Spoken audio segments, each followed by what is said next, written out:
Chapter 5. Finding Your Way to an Inspired Life.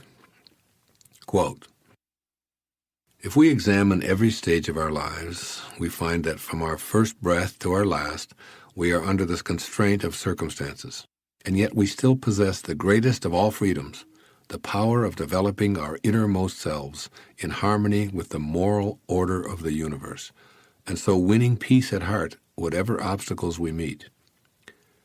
It's easy to say this and to write this, but it always remains a task to which every day must be devoted. Every morning cries to us, 'Do what you ought, and trust what may be.'"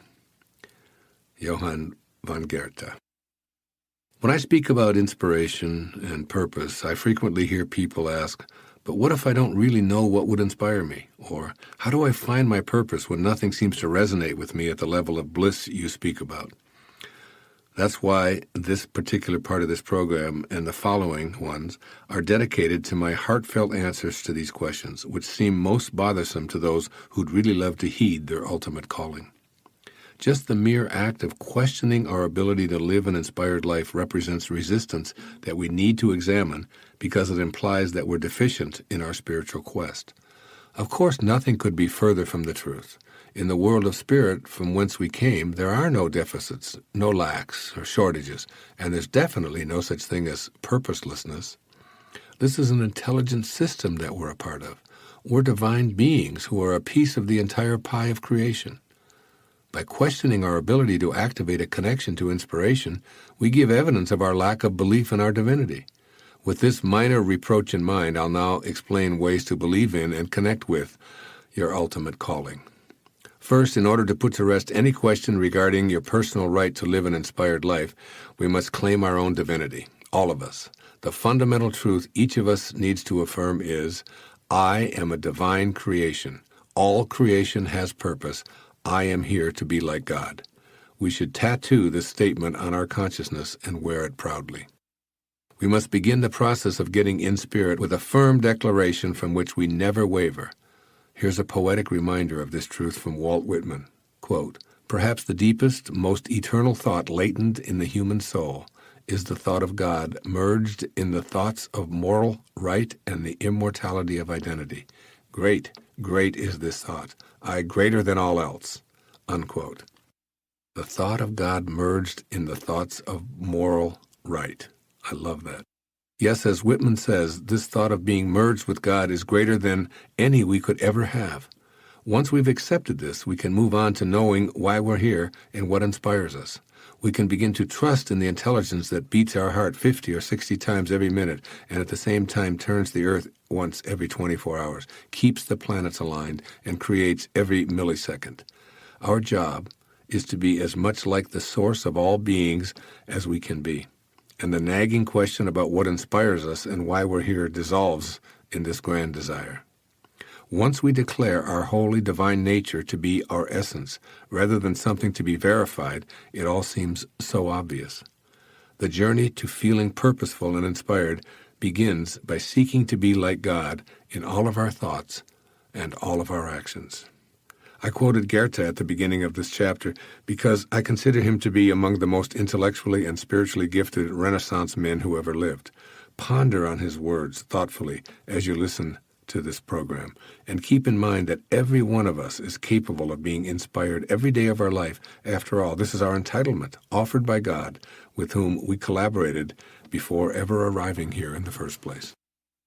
Blocking the bliss of inspiration.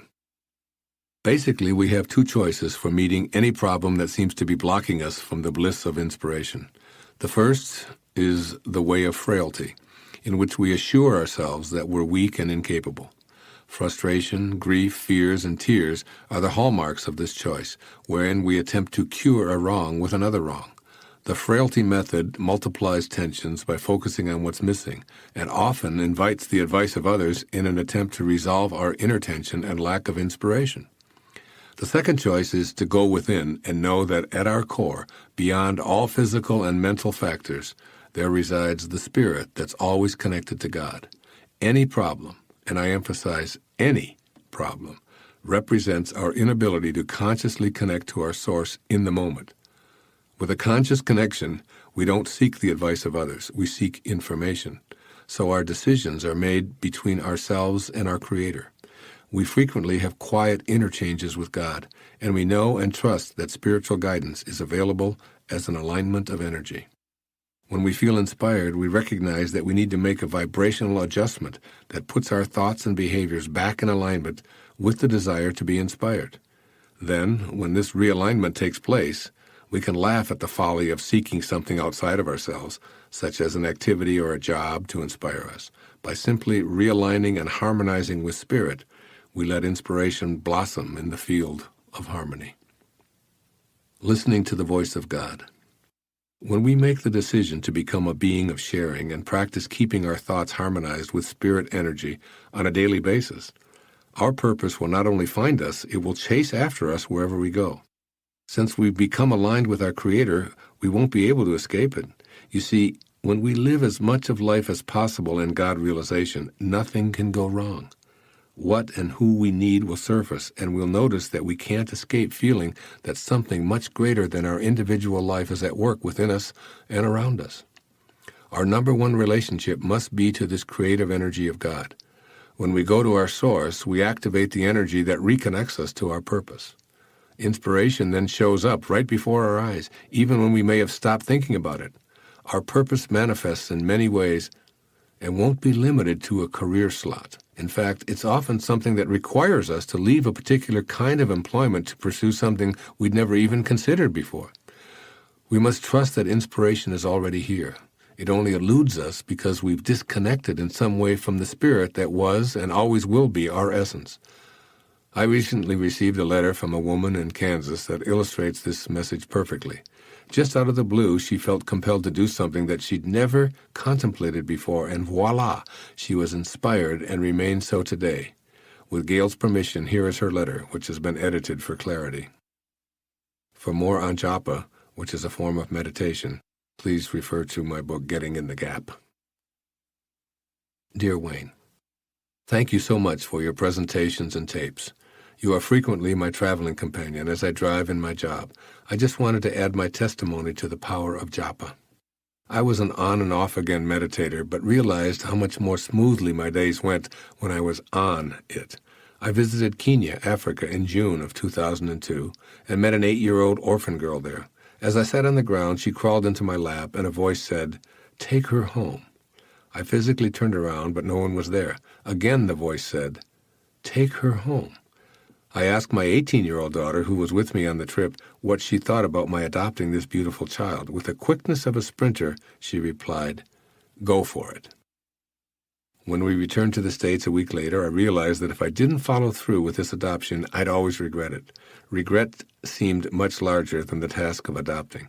I began doing japa each morning, and through a series of miracles, the baby was able to come to this country, accompanied by a newly made friend. Nellie's adoption was part 2 of God's plan. Part 1 had unfolded a couple of years before when I felt guided to sponsor a series of workshops for which I profited $10,000 with very little time or work. And guess what the final cost of adopting Nellie was? The first time I heard the voice, I chose to disregard it and or think it through, making lists of pros and cons. But I couldn't rest until I proceeded with the workshops. That's how I explained to my family that I needed to proceed with adopting Nellie. Obedience had brought abundance into our lives, and now it was time to share that abundance. Nellie has brought the abundance of love and forgiveness into our home. She is truly a treasure. Thank you for sharing your gift of this wonderful meditation. It changed my life and the life of a little girl. Sincerely, Gail Beal, Topeka, Kansas. Gail used her meditation practice to stay connected to her Creator, and when a small orphan child in Kenya crawled into her lap, purpose did indeed find her. Gail calls this God's plan, but she's actually a piece of God. She came from God, so she must be like what she came from. Hence, God's plan is her plan, and vice versa. In her meditation practice, Gail heard a voice. That voice belonged to her highest self, the part that never left spirit, is always inspired, and can be heard when allowed to come through. It's a voice that lives in each and every one of us. Creating and holding on to our vision. The desire to find our way to inspiration involves creating a vision of living in spirit 100% of the time, even if we don't have a clue what we should be doing or what our mission is, we need to practice creating this vision anyway. Our inner picture has to be based on our intention to feel good, which is, of course, synonymous with feeling God, good and God. If we made this an inner mantra, I intend to feel good, we can picture ourselves experiencing joy regardless of what's going on around us. We can remind ourselves that whatever we desire is on its way in amounts greater than ever imagined. If we keep this vision uppermost in mind, then before long, the all-creating source will conspire to bring our vision into our physical life. Most important, we'll begin to act on our vision and receive divine guidance.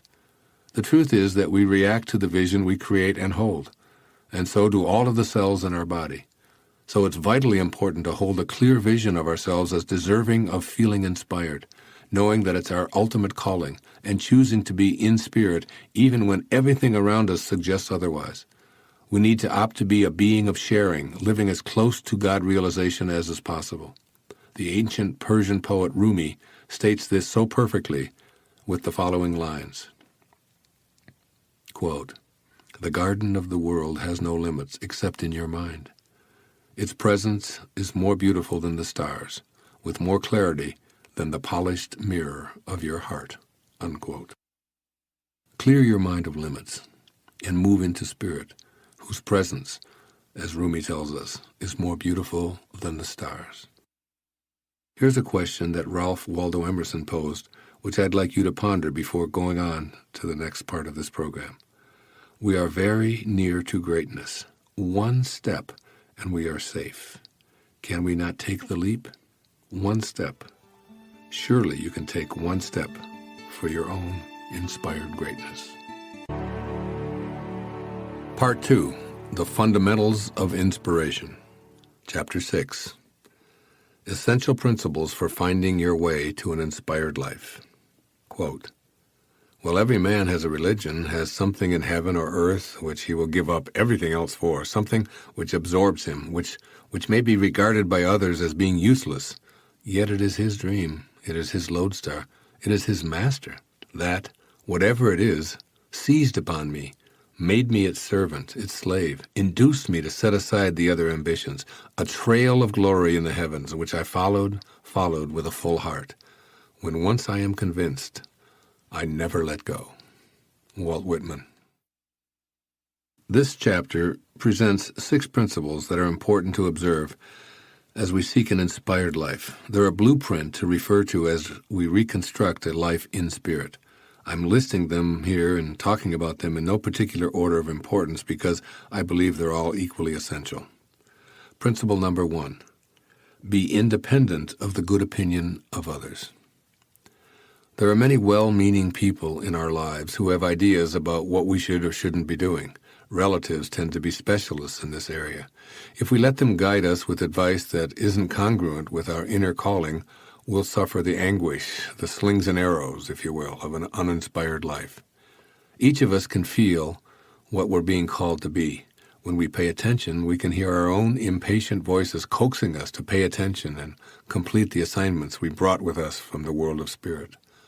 But when we allow the opinions and dictates of others to determine what we're doing or what we're going to be, we lose sight of our objective to live an inspired life. We need to determine for ourselves exactly how much we've allowed others to decide issues such as what we do, where we live, with whom we live, and even how we're treated.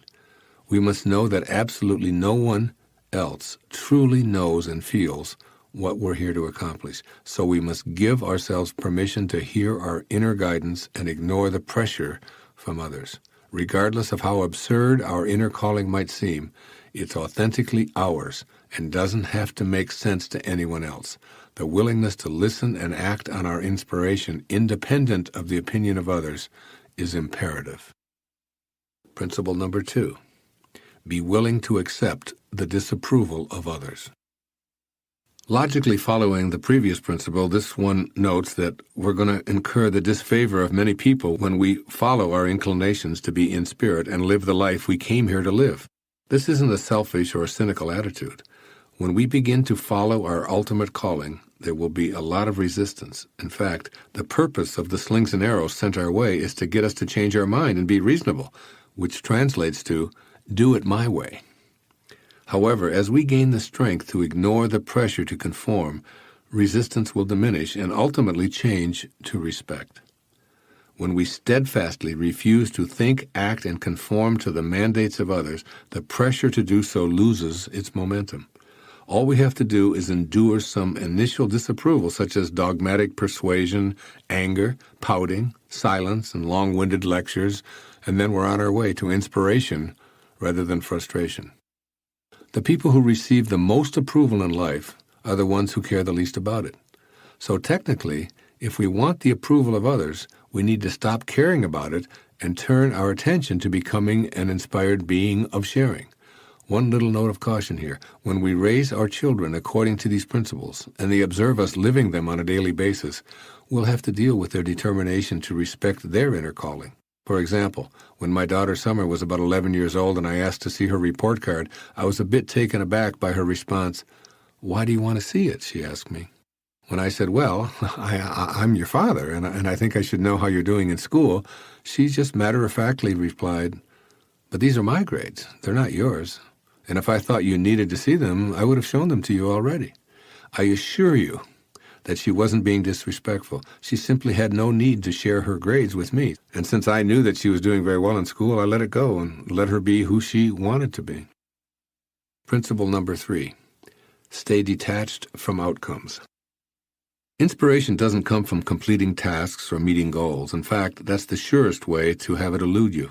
Returning to spirit, you see, is an experience of living fully in the present moment. Our purpose in life isn't to arrive at a destination where we find inspiration, just as the purpose of dancing isn't to end up at a particular spot on the dance floor. The purpose of dancing and of life is to enjoy every moment and every step, regardless of where we are when the music stops. Yoga Master Sri Swami Sivananda offered the only worthwhile goal I know of when he said that the goal of life is God realization. Now here's a goal that I can live with. After all, this allows me to live in spirit every moment of my life, while simultaneously thinking ahead to the next God-realized moment and the next. As the great Indian sage Ramana Maharshi once remarked, "There is no goal to be reached. There is nothing to be attained. You are the self. You exist always." Now this, to me, is real inspiration. While I was writing the book, Inspiration, Your Ultimate Calling, I didn't really have a goal in mind. I just trusted that the book would be completed. I'd seen it. Even though I was months away from the final product, I lived in the bliss of creating right then, right now, in the moment, and I relished every one of those moments. I trust that the outcome will be handled by the same source that inspires these words to appear seemingly out of nowhere. I'm here, now, in peace, in love, and in awe. And my only goal as I was writing was to stay in this consciousness and enjoy every moment, putting into practice what I agreed to when I was in spirit before coming the particle that began this glorious, glorious journey. Principle number 4, know that we need nothing, no things to be inspired. We came into this world of boundaries from a formless energy field of spirit. We arrived here with no thing. No things. We'll make our exit with no things, nothing. And our purpose, God realization, requires nothing, no things. We are all that we need to be inspired and living on purpose, and the things that continue to flow into our lives are just symbols of the unlimited abundance of our source. In other words, these things have no value in and of themselves because everything in the physical world is changing and will dissolve back to nothingness anyway. The objective universe is not made up of things. It's made up of waves of motion that simulate the things we're taught to believe are real.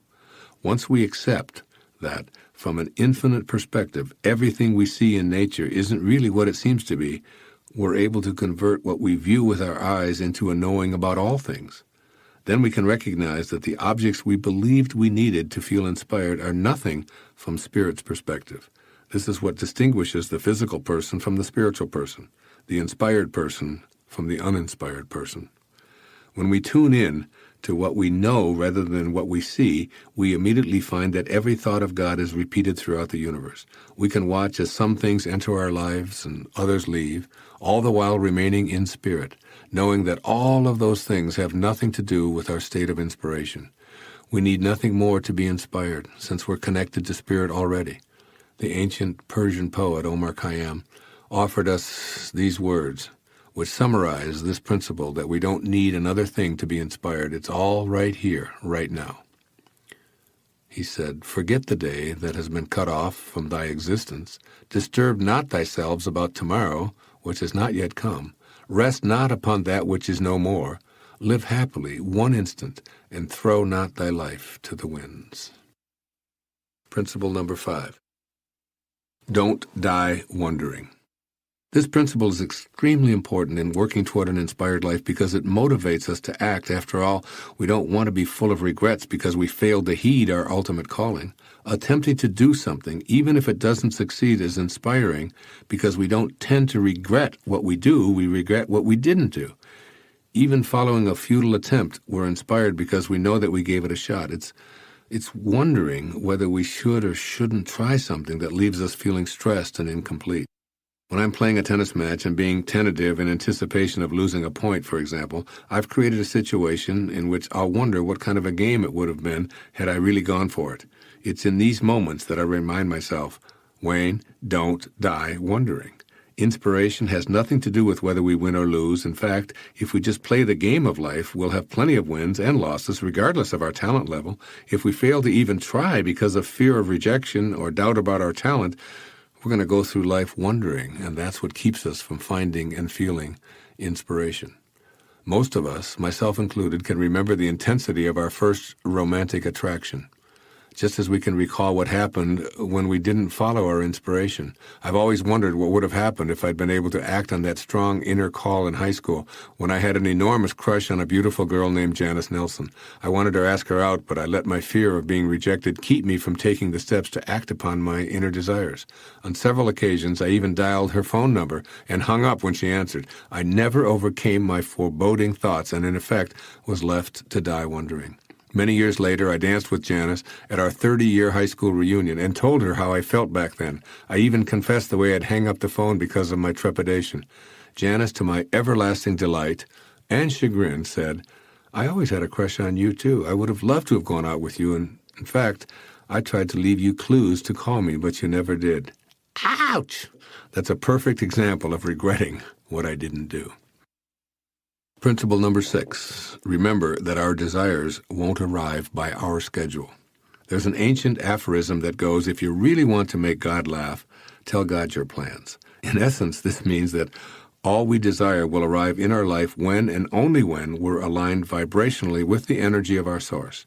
Our ego won't be consulted or get to determine the schedule. Creation reveals its secrets when it's good and ready. Our job is to take the focus off of the when and put it on being connected to our originating spirit. Our job is to stop challenging and demanding responses from God and instead be more like God. Our job is to understand and accept that all of the things that show up in our life, which we often find contradictory or troublesome, are there because we've attracted them. And we need to have these obstacles in order to clear an opening for our true spirit purpose to emerge. This may require a change in thinking patterns, which is something Tom Barber knows all too well. Tom is the head golf pro at Griffith Park in Los Angeles and owns and operates the Tom Barber Golf Center in Southern California. His father, Jerry, was the PGA champion in 1961. Tom is a close friend whom I can talk to straight about virtually anything. For example, he once admitted to me that business had fallen off and he was concerned about a deterioration in income due to fewer customers golfing in an economy on the downturn. He'd gone on for about as long as I was willing to absorb this kind of energy when I finally said, "Tom, you're approaching the whole issue from a perspective that almost guarantees that this financial headache will continue to grow. Try affirming, what I desire is on its way. It will arrive precisely on God's timetable, not on mine. Everything that I'm experiencing now is disguised as a problem, but I know that it's a blessing. What I desire is on its way, and it's coming to me in amounts even greater than I can imagine. This is my vision, and I'll hold on to it in a state of gratitude no matter what." I received a letter from my friend about 2 months after our conversation in which he wrote, "Thanks for the pep talk. Once I started to say that the business I'm seeking and the finances I need are on their way, everything started to turn around. What happened is that Tom decided to align with the unrestricted abundance of spirit energy. As you can see from Tom's example, rather than making demands of God to follow our schedule in order to feel inspired, we can let go, surrender, and remind ourselves that all is in divine order. We're much more successful when we allow inspiration to flow in on God's terms than when we're impatient and demanding. As always, our job in God realization is to become more like God. That means surrendering to the timetable that's always perfect, even when it seems to be full of errors. Keep these 6 principles handy and access them anytime you find yourself lacking inspiration.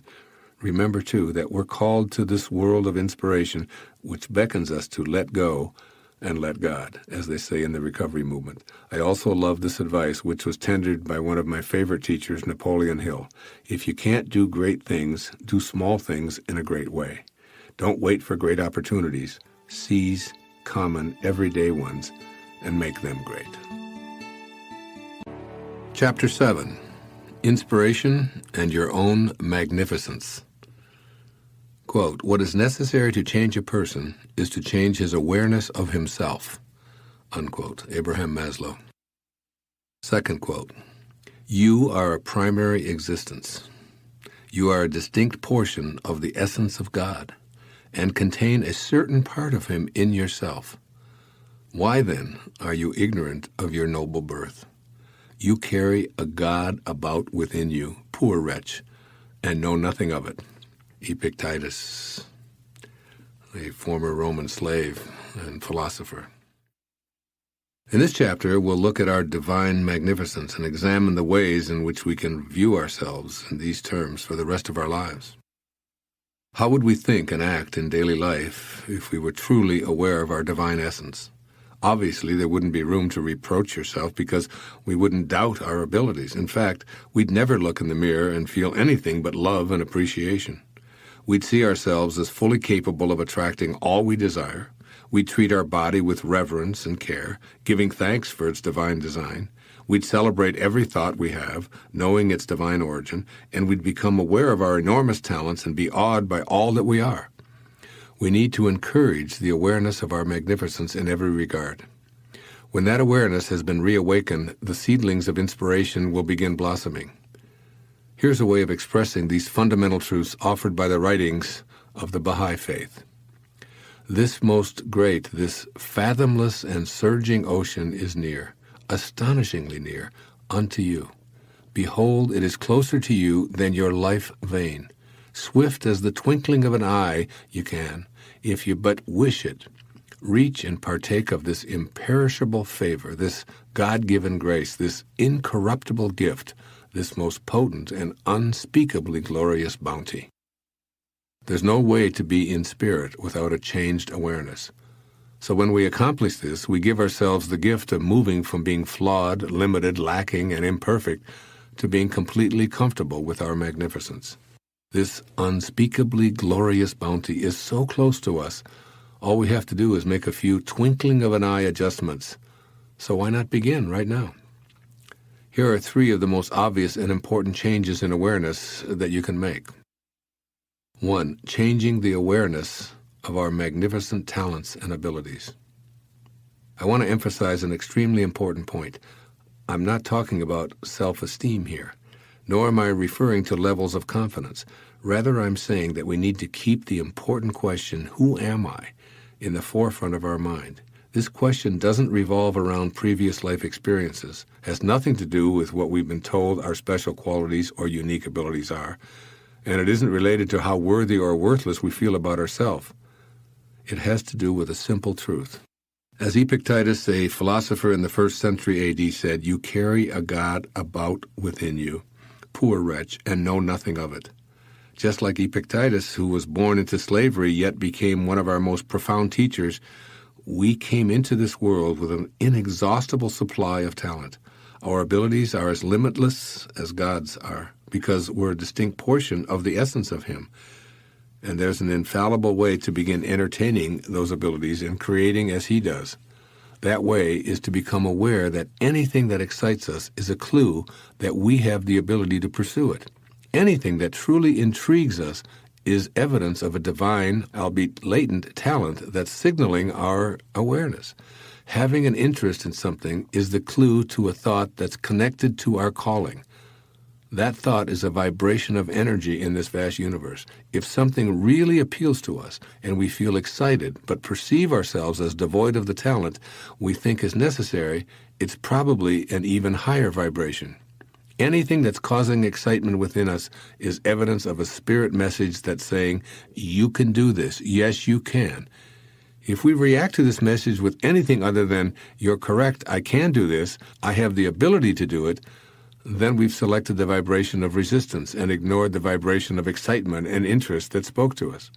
Our thoughts about who we are, what excites us, and what we feel called to be and do are all divinely inspired and come with whatever guidance and assistance we'll need to actualize these goals.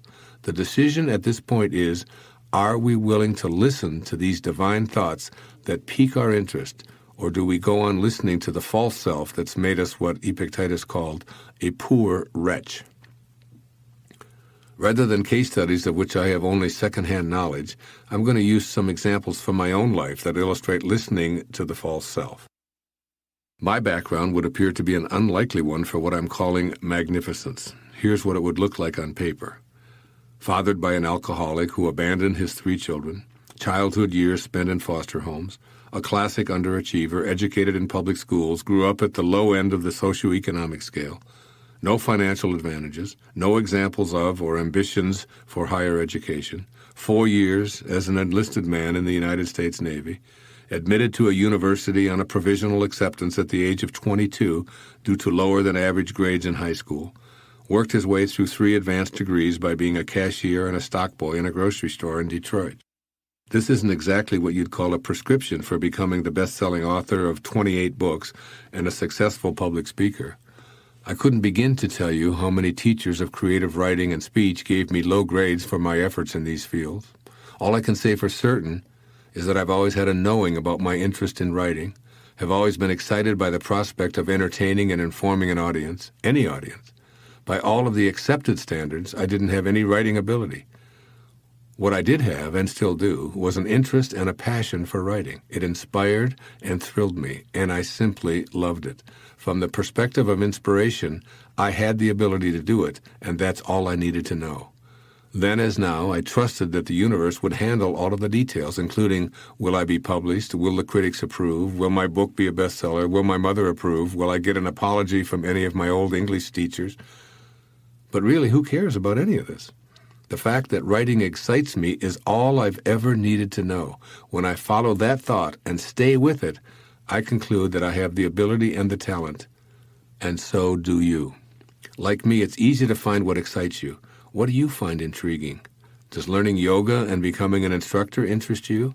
Then you have your answer. The issue isn't about ability, it's about being matched up in spirit with your current thoughts and behaviors. I still remember the excitement I felt at being admitted to a doctoral program, despite the fact that no one in my family had ever entertained such a possibility, and I didn't know one single person who had entered, let alone completed, an advanced degree program.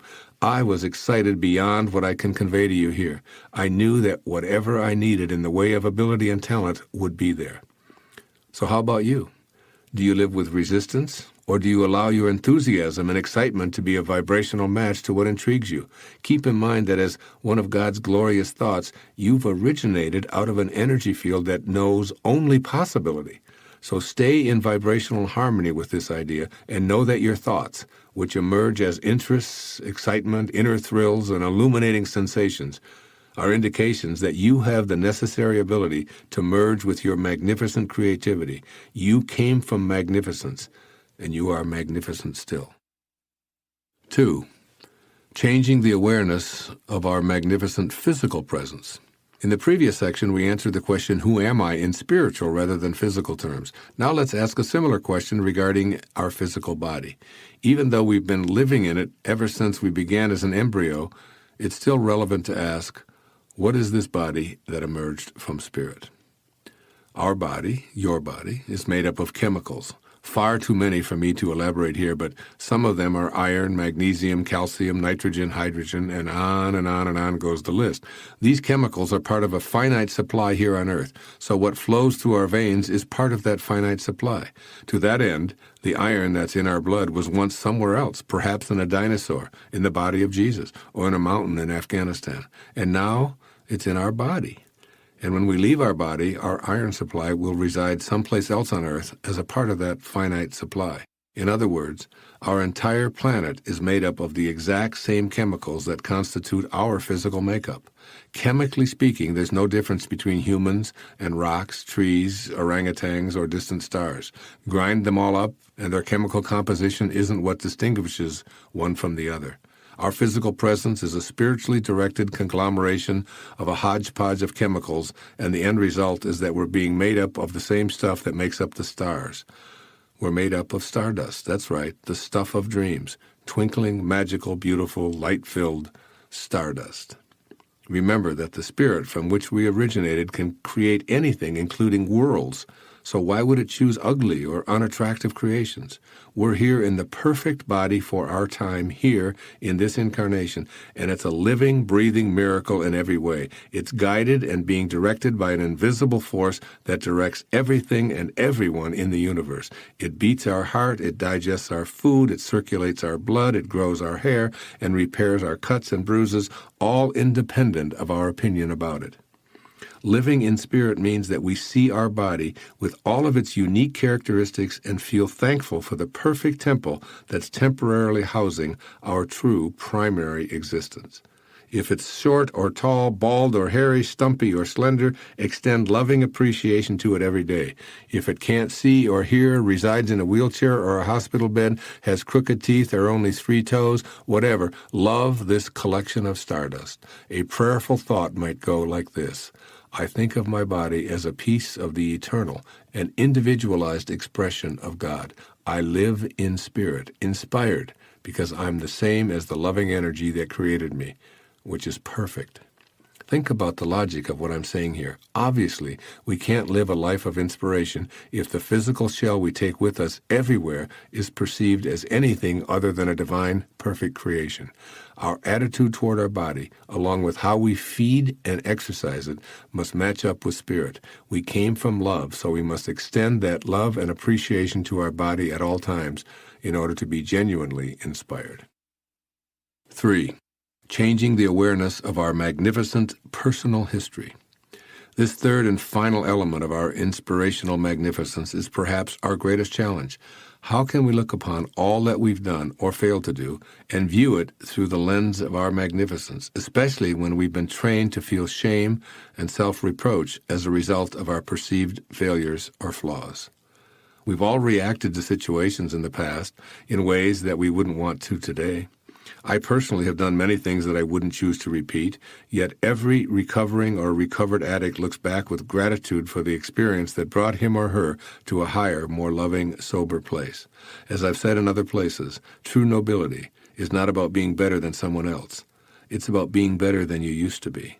Every single experience in my life, right up to this day, was something I needed to go through in order to get to be here now, writing these words. What proof can I offer for this assertion? It happened. That's all the proof I need. As we look back on our life, we've failed at nothing. All we've done is produce some results. It's imperative that we send love to those who were hurt by us and forgiveness to ourselves to heal our inner agony. We can then view it all as what we needed to experience in order to get to a higher place. One thing I've learned in my 65 years is that virtually every spiritual advance I've made toward a higher, closer alignment with God energy has been preceded by some kind of a fall from grace. Such mistakes, in quote, allow me to write and speak from a more compassionate stance. That is, they always seem to provide me with the energy to propel myself to a higher place. Truly, I bless all of these failures, in quotes, because I know I needed to go there in order to get here. Be gentle and forgiving with yourself. Abandon any and all shame, and refuse to engage in any self-repudiation. Instead, learn from Leo Tolstoy, who said that the most difficult thing, but an essential one, is to love life, to love it even while one suffers, because life is all, life is God, and to love life means to love God. So love life, every moment of it, especially your blunder-filled past. Dr. Abraham Maslow, perhaps the most influential person in my life many years ago, is quoted at the beginning of this chapter as saying, "What is necessary to change a person is to change his awareness of himself." Consider how you might want to follow his advice. You can never be mediocre because you are magnificent in every way. So seek ways to change your awareness of yourself so that you're fully aware of your magnificence and can become receptive to inspiration, your ultimate calling. Chapter 8. Inspiration is simple. Quote, "I have lived long enough to learn how much there is I can really do without. He is nearest to God who needs the fewest things." Socrates. 3 keys to keeping life simple. While the theme of this chapter is that inspiration is simple, this doesn't mean that we should sit around doing nothing, waiting Spirit's arrival. Instead, it means having faith that our spiritual connection flourishes in a life dedicated to joy, love, and peace. If our daily activities are so overwhelming that we don't make these 3 things our priority, then we're disregarding the value of living a simple life. Let's now look at each simple key in more detail. Joy. A hectic schedule crammed with non-purposeful activities precludes an experience of inspiration. For example, when we accept obligatory committee assignments or board appointments, requests to write on subjects that don't inspire us, or invitations to gatherings we don't want to attend, we feel joy draining from our body and our spirit. Our life must be open to Spirit's guidance in order for us to feel inspired. When the calendar becomes frenzied, full of unnecessary turbulence because we failed to simplify, we won't be able to hear those long-distance calls from our source, and we'll slip into stress, anguish, and even depression. So whatever it takes to feel joy, we simply must act upon it. Regardless of our current station in life, we have a spiritual contract to make joy our constant companion. So we must learn to make a conscious choice to say no to anything that takes us away from an inspired life. This can be done gently, while clearly showing others that this is how we choose to live. We can start by turning down requests that involve actions that don't correspond with our inner knowing about why we're here. Even at work, we can find ways to keep ourselves on an inspirational agenda. For example, during my years as a college professor, I recall being asked over and over to partake in activities that didn't correspond with my own inspiration. So I devised a simple solution. I took on more teaching assignments, and in exchange, my colleagues attended curriculum meetings, served on research committees, and wrote building improvement reports. I consistently listened to my heart, which always demanded joy. Keep in mind that it's only difficult or impossible to accomplish joy when we engage in resistant vibrational thinking. If we know that we don't have to live a life stuffed with non-joyful activities, then we can choose the way of inspiration. Opting for joy involves giving ourselves time for play instead of scheduling a workaholic nightmare. We deserve to feel joy. It's our spiritual calling. By giving ourselves free time to read, to meditate, to exercise, and walk in nature, we're inviting the guidance that's waiting patiently to come calling with inspirational messages. The bottom line here is that we can simplify life by cutting down on the busy work that keeps us off purpose. We must curtail such activities and listen to Spirit, staying aware of joy and how simple it is to access. Love. Thoughts or actions that aren't tuned to love will prevent inspiration from getting through to us. We need to remember that we came from a source of pure love. So a simple life means incorporating that love as one of the 3 mainstays of our material existence. On the fateful day of September 11, 2001, what stuck in my mind were the cell phone calls made by the people on the ill-fated planes. Every single call was made to a loved one to connect back in love or to express final words of love. No one called the office or asked their stockbroker for a final appraisal of their financial status, as relationships that weren't love-based didn't enter the thoughts of those who knew they were leaving this physical world. Their top priority was to be certain to close out their lives in love. Tell the kids that I love them. I love you. Give mom and dad my love. Just as love is the priority in the final moments of life, so it must be as we simplify life now.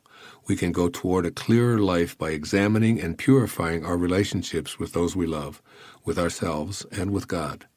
What we're looking for are connections that keep us in an energy of love, which is the highest and fastest energy in the universe. Peace. I know that having inner and outer peace is simply crucial for me. I eschew turmoil, conflict, and agitation, and remove myself from these non-inspiring elements at every opportunity. After all, I can't be the spiritual being I desire to be or live in God realization when I'm engaged in any form of bedlam. Somehow, I've been directed to maintain the peacefulness I crave by having those dormant forces Patanjali spoke about earlier in this program work for me throughout my career. Many people who have a similar semi-celebrity status as myself are surrounded by a long list of people who orchestrate virtually every aspect of their lives. I, however, have chosen a simpler route, and the universe has responded by sending me a very few individuals who supported my desire for peace. I'd like to spend the rest of this section telling you about each one of them so that you'll have some clear illustrations of how these wonderful people have helped me stay in spirit. Years ago, I realized that I needed help in managing the affairs of my growing enterprise, yet the idea of agents, business managers, advisors, attorneys, accountants, mediators, bodyguards, personal trainers, and any number of people to represent me seemed beyond my tolerance level. Many of those who do what I do, even on a smaller scale, have a large entourage of personal attendants for all manner of duties and activities. And I've had these contemporaries complain to me about being burdened with all of their representatives and spending more than they take in to support the services of all of these individuals. This is not my way. In fact, I have one person who handles almost all of my requirements. One day, while I was running a training session for a marathon, God sent me the perfect person to handle so many of my upcoming unforeseen pressures and requirements in the form of a woman who'd left high school in a foreign country to come to America with her 2 daughters. She doesn't have any fancy degrees or specialized skills, but what she does have is a heart as big as the sky, fierce loyalty, and a willingness to do whatever it takes to learn with on-the-job training. Originally from Finland, but now a U.S. citizen, Maya Lebos is the ultimate definition of a multitasker. In 3 decades, she's never said, "I can't do that, it's not my job." She manages every request, answers my mail, books all of my talks and my appearances with the media, takes me to and from airports, maintains my personal privacy by deflecting low-energy requests, and deals with the hundreds of appeals I get for endorsements and writing requests. Yet she also handles innumerable tasks, including grocery shopping, vitamin purchasing, office tidying, or bringing clothes to the cleaners. I can count on her to take care of everything and anything I need. When I met Maya almost 30 years ago, she was completely broke. Today she owns her own home by the ocean and is my best friend, confidant, and associate.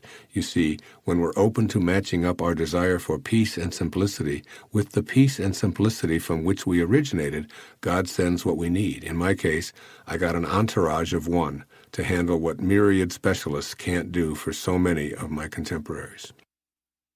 Every writer needs an editor. Almost 30 years ago, God saw this and sent one to me in the form of the enormously well-read and competent Joanna Pyle. She's been my one and only editorial person for the 28 books I've written. I don't submit to editorial boards. Joanna does for me what many writers ask for from their team of editors, editorial assistants, line editors, rewriters, revisers, amenders, annotators, and so on. I want to keep it simple, and Joanna knows how I write. She's also the only person who can read my scribbles since I write in longhand. As the computer age dawned on the publishing world, Joanna trained herself to meet these newly emerging technological requirements. She didn't ask me to write on a computer or to change anything. She knows my desire for simplicity and peace, and she accommodates me perfectly. When I finish a chapter, I send it to Joanna with complete trust that she'll edit it in such a manner that it will be consistent with my original intent. She transcribes it, types it, reorganizes it, and computerizes it, all with a smile and genuine gratitude for being able to fulfill her purpose. Joanna is me. I am Joanna. Once I was able to convince her to leave her non-fulfilling employment as a flight attendant and pursue her bliss as an editor full-time, she was finally able to feel the joy and peace that comes from matching up her energy with her desires. She lives inspiration, and she allows me to do the same. I only employ one individual who handles any and all matters related to the complexities of taxes, particularly where foreign royalties are concerned. I don't use a team of legal experts who charge by the hour or tax consultants who receive as much as what I owe the government. One man, Bob Adelson, knows my desire for peace by keeping it simple, so he organizes everything for me. He works diligently and thoroughly, doing what he loves, and I treasure his presence in my life. In 1976, after Your Erroneous Zones was published, I decided to move from New York to Florida. I knew absolutely no one in my new hometown, yet I needed an investment person whom I could trust to help me with the bonuses I'd received from the success of my first book. Having been a teacher and university professor before this point with no experience in or money for investing, I knew practically nothing about this world. While contemplating how to start an investment portfolio, I pulled into a gas station, filled my tank, and drove away without realizing that my wallet, which contained $800 in cash, had fallen out of the car and was lying next to the pump. Just a few hours later, a man called to tell me that he'd found my wallet, including the cash. I went to meet John Darling, who was my angel sent from God to take care of all of my investments for the next 29 years, and he continues to be one of my very best friends and confidants.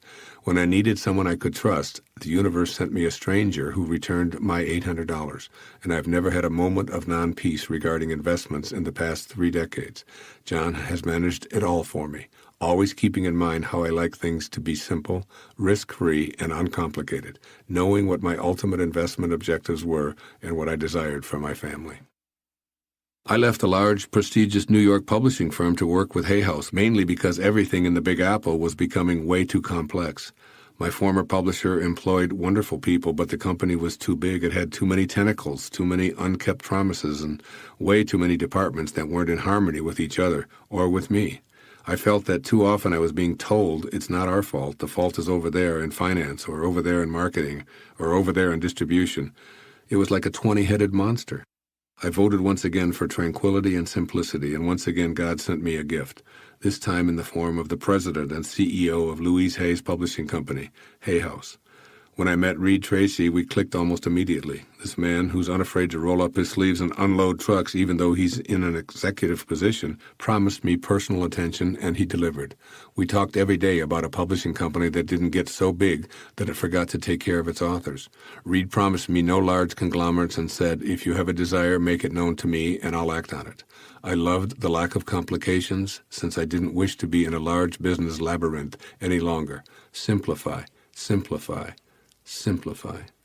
It has been a glorious experience for both Reed, whom I now consider one of my closest friends, and myself. I wanted peace as a writer, and Louise Hay, whom I've long admired, and her fine president have allowed me to create in peace.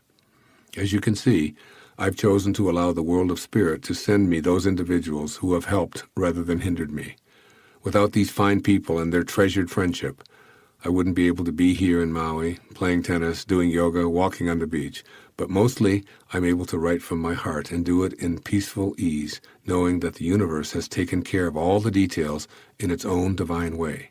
When you desire peace, simplicity, and honesty, and send out a matching vibration to those desires, all I can say is start watching. It's on its way. A man who personified success at the highest intellectual and social levels would hardly seem one to quote on simplifying our life. Yet here's what Albert Einstein offers us on this subject. Possessions, outward success, publicity, luxury, to me, these have always been contemptible. I believe that a simple and unassuming manner of life is best for everyone, best both for the body and the mind. Wow. Chapter 9. There's nothing more powerful than an idea whose time has come. Quote, neither does anyone, however many wounds he may have received, die unless he has run his allotted term of life. Nor does any man, though he sits quietly by the fireside under his roof, escape the more his fated doom. It's written by a great philosopher and playwright named Aeschylus. Inspiration requires faith. After all, returning to spirit while in our physical body is unlikely to be successful if we don't believe that it's possible. We may even have to focus on renewing our faith prior to accessing inspiration, since faith allows us to trust and thereby make use of the vast power that's responsible for creating every physical object in the universe. Faith is an internal knowing that the all-creating Spirit provides what we need precisely on schedule. This doesn't mean that we don't have a voice in what happens to us. We do. But the voice only becomes activated when we get our ego out of the way and realign with Spirit. When our spirit works with the divine Spirit, we can participate in creation and truly know the meaning of this chapter's title, There's Nothing More Powerful Than an Idea Whose Time Has Come. There's perfect timing in the universe, and our arrival on earth was a part of that synchronicity. In other words, we were an idea of God's whose time had come. This chapter introduces the concept of perfect timing and how to believe in it, notice it, tune into it, and apply it. Faith banishes all doubt. We know that ego has virtually no control over what happens to us. Our body grows, develops, changes, and declines independent of ego's desires or opinions. We know that eventually we'll shed this garment we've been wearing for a lifetime, not when our ego decides, but when that idea's time has come. Re-listen to the quote by Aeschylus at the beginning of this chapter about our allotted term of life as an example of what I'm referring to. Aeschylus was the most famous playwright and scholar of his era, and he claimed direct divine guidance in his writing. He was also a contemporary of Socrates, Lao Tzu, Zoroaster, Buddha, and Confucius, who all lived during the 5th century BC. It's intriguing to note how many visionaries were on the planet simultaneously. Basically, he tells us that the shape of life must run its allotted course, and that we're here to do what Spirit intends. According to Aeschylus, we'll leave Earth and shake off our physical body in concert with Spirit's plan for us.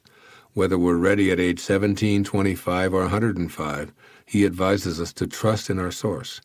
I add to this message that at whatever age we hear these words, it's the right time to realize that we're in the process of surrendering to Spirit for the remaining portion of our allotment. The question now becomes, can we join with Spirit and play a decisive role in what ideas, happenings, events, or people will show up for us? The answer to me is a resounding yes. Recall once again those words of Patanjali that I shared in the opening chapters. When you are inspired, dormant forces, faculties, and talents become alive. You see, we must have faith in a universe that's created and guided by an intelligence greater than our ego, one where there can be no accidents.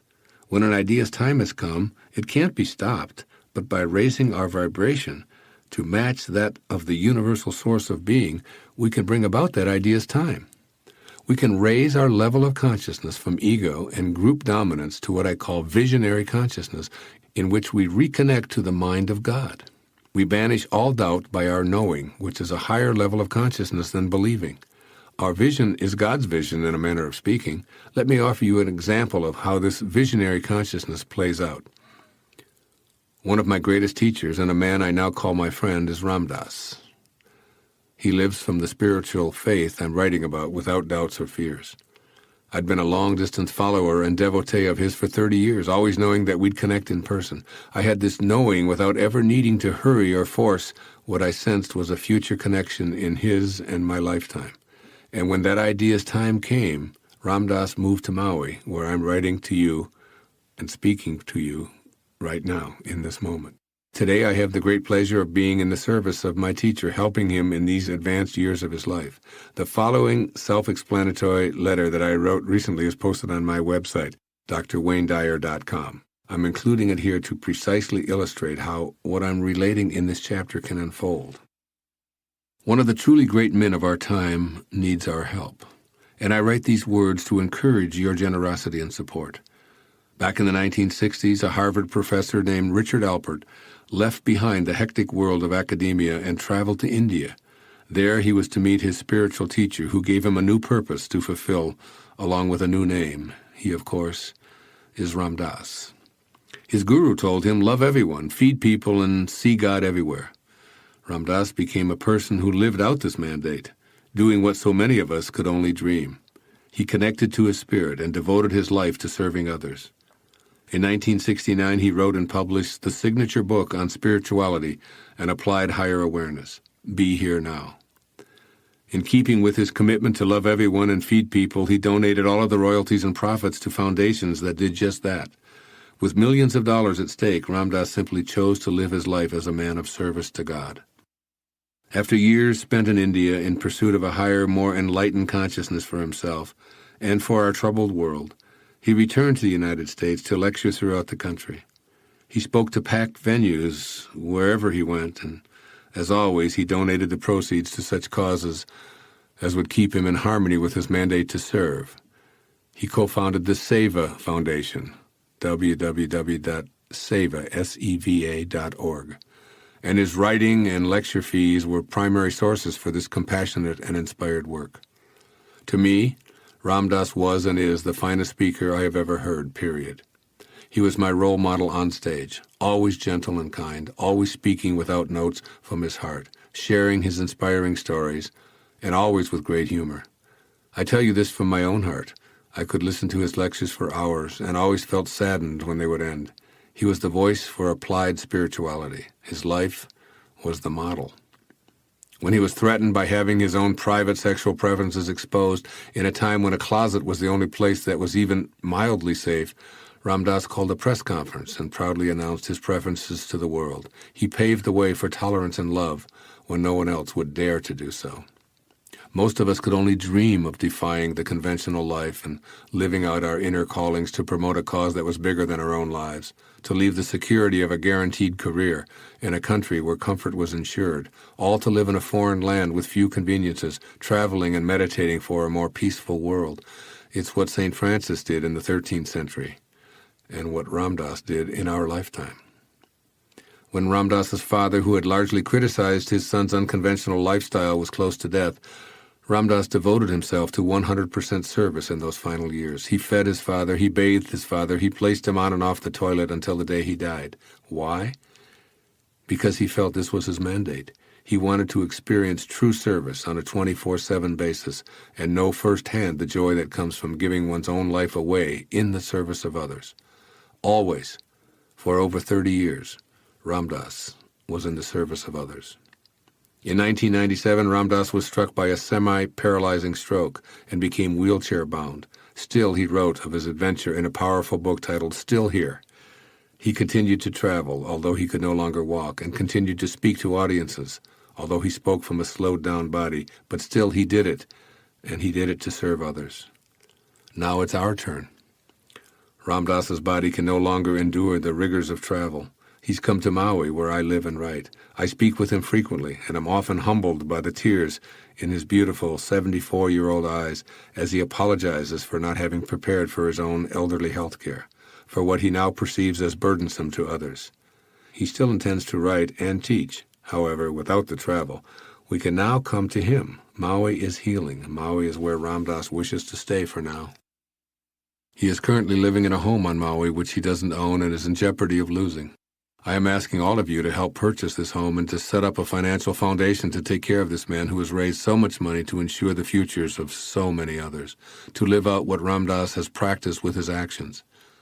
Please be generous and prompt. No one is more deserving of our love and financial support.